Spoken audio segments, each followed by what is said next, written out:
आपके कई ऐसे कार्यकर्ता जो खुद को भावी उम्मीदवार कहते हैं, महीनों से वो क्षेत्र में काम करते थे और उन्होंने अब पार्टी छोड़ दी आपकी जी। ठीक है, उनका ये कहना है, उनका इल्जाम है आपके ऊपर कि आपकी नीति बदल गई। जो नीति आपकी पहली थी, स्वच्छ छवि, साफ सुथरी राजनीति, सही लोग, सच्ची बात, ये आपका आप इससे डिग गए हैं, उस प्लेटफॉर्म पर नहीं है। इसलिए क्योंकि उन्होंने एक एग्जांपल दिया है कन्हैया कुमार का कि कन्हैया कुमार जो एक दागी आदमी है, मनीष कश्यप, अच्छा, जो दागी आदमी है उसको आपने पार्टी में लिया और कन्हैया कुमार की भी बात मीडिया में चल रही है कि कन्हैया कुमार भी आने वाले हैं। तो कन्हैया कुमार भी दागी आदमी है।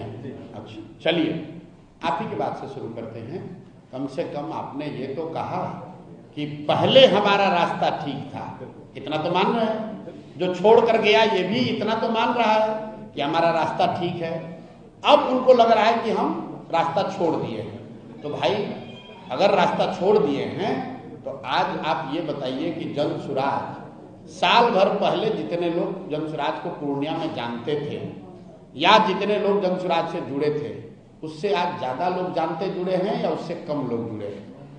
आप बता दीजिए मेरे भाई। जनसुराज होता ये है कि आप गांव देहात में देखे होंगे, बस स्टैंड पर बहुत बार गए होंगे आप। बस में बैठने के लिए आप मारामारी करते हैं। जैसे ही आप बस में बैठ जाते हैं, बस खुलने वाली है, तो जब आप बस में बैठना चाहते हैं तो आप चाहते हैं कंडक्टर को रोको रोको रोको, हमको बस में बैठना है। जैसे ही बस में आप बैठ गए, अब आप सोचते हैं कि बस खुल जाए, अब दूसरा कोई ना बैठे इसमें, और कंडक्टर है वो रोके रहता है, और आप और हम बस में बैठ के कहते हैं भाई कितना आदमी बैठा होगा, आगे बढ़ो, क्योंकि आपकी जगह मिल गई। आप चाहते हैं कि अब कोई दूसरा ना आए, मैं ही बस में आराम से 2 सीट लेकर हम ही बैठे। तो यही मानसिकता होती है आदमी की।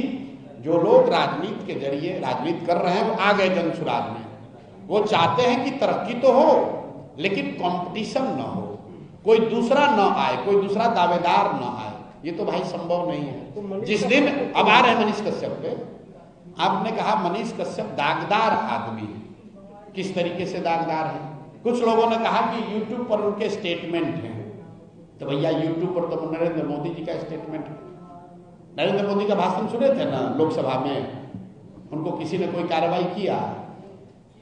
मैंने फिर बताया, गंगा नदी निकलती हैं हिमालय से, बंगाल तक जाते जाते सैकड़ों छोटी बड़ी नदियां नाले गंगा में समाहित होता है। तो क्या गंगा को आप गंडक कहने लगते हैं? क्या कोसी के मिलने के बाद से गंगा को कोसी कहने लगते हैं? क्या जमुना के मिलने के बाद गंगा का रंग बदल जाता है? नहीं बदलता है। सब व्यक्ति, सारी नदियां, सारे नाले जो हैं वो गंगा में समाहित हो जाती है। तो जनसुराज इतनी बड़ी सोच है, इतना बड़ा परिवार है, जिसमें बहुत सारे लोग आएंगे और वो इसी में विलीन होकर इस स्वच्छ व्यवस्था का हिस्सा बनकर आगे बढ़ेंगे। दिल्ली में यमुना आकर मिलती है गंगा में, उससे पहले उसका रंग काला है, और जैसे ही दिल्ली से निकलता है तो यमुना उसमें विलीन हो गई, उसका रंग गंगा का रंग हो गया।